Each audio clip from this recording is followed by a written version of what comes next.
Hello बच्चों. So let's read the question given here. So the question here says the vital capacity of lungs is equal to कि lungs का जो यहाँ पे vital capacity होता है वो किसके equal होता है. तो पहले अगर हम देखें तो पहले हम देखेंगे कि हमारे पास इस question का की concept क्या होना चाहिए.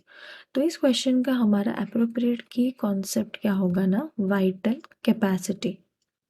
Vital capacity.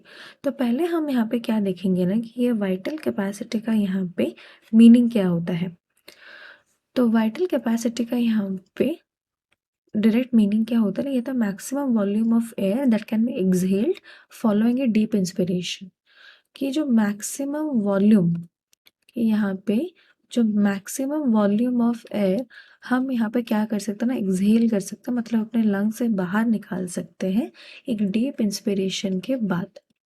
After deep inspiration, एक डीप इंस्पिरेशन के बाद हम अपने लंग से जो maximum volume of air exhale कर सकते हैं उसको हम यहाँ पे बोलते हैं वाइटल कैपेसिटी. और इस वाइटल कैपेसिटी का अगर हम यहाँ पे देखेंगे वो किस किस यूनिट से मिलकर बना होता है, तो ये होता है IRV plus ARV plus TV.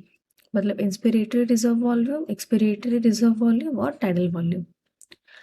फिर हम देखते हैं यहाँ पे बाकी ऑप्शन. ये रहा हमारा ऑप्शन ए, ये था हमारा यहाँ पे ऑप्शन ए.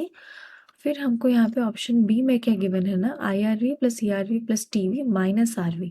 तो ये भी हमारा यहाँ पे क्या हो गया ना, वाइटल कैपेसिटी ही हो गया, क्योंकि सब कुछ प्लस करने के बाद एक RV को माइनस किया गया है. तो मतलब RV इस कॉन्टेक्स्ट में है ही नहीं, तो बचा क्या IRV plus CRV plus TV.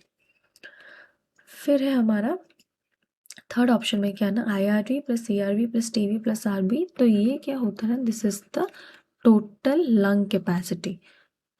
ये जो इक्वेशन है इसका मीनिंग होता है टोटल लंग कैपेसिटी.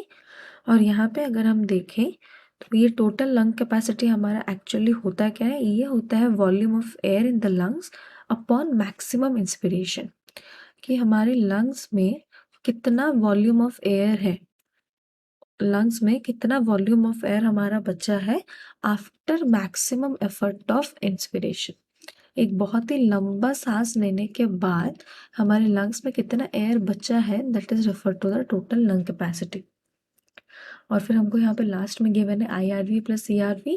तो यहाँ पे IRV जो होता है ये होता है क्या हमारा ना, inspiratory reserve volume, inspiratory reserve volume.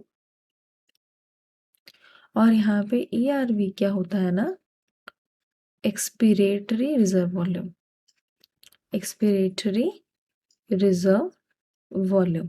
Inspiratory reserve volume मतलब कि एक इंस्पिरेशन के बाद, नॉर्मल इंस्पिरेशन के बाद लंग्स में कितना हवा बचता है. और एक्सपिरेटरी रिजर्व वॉल्यूम मतलब एक नॉर्मल एक्सपिरेशन के बाद लंग्स में कितना हवा बचता है. तो हमने यहाँ पे देख लिया कि हमारे पास इस क्वेश्चन के यहाँ पे दो करेक्ट ऑप्शंस होंगे, that is option A and B is the final answer. Hope you understood it well. Best of luck.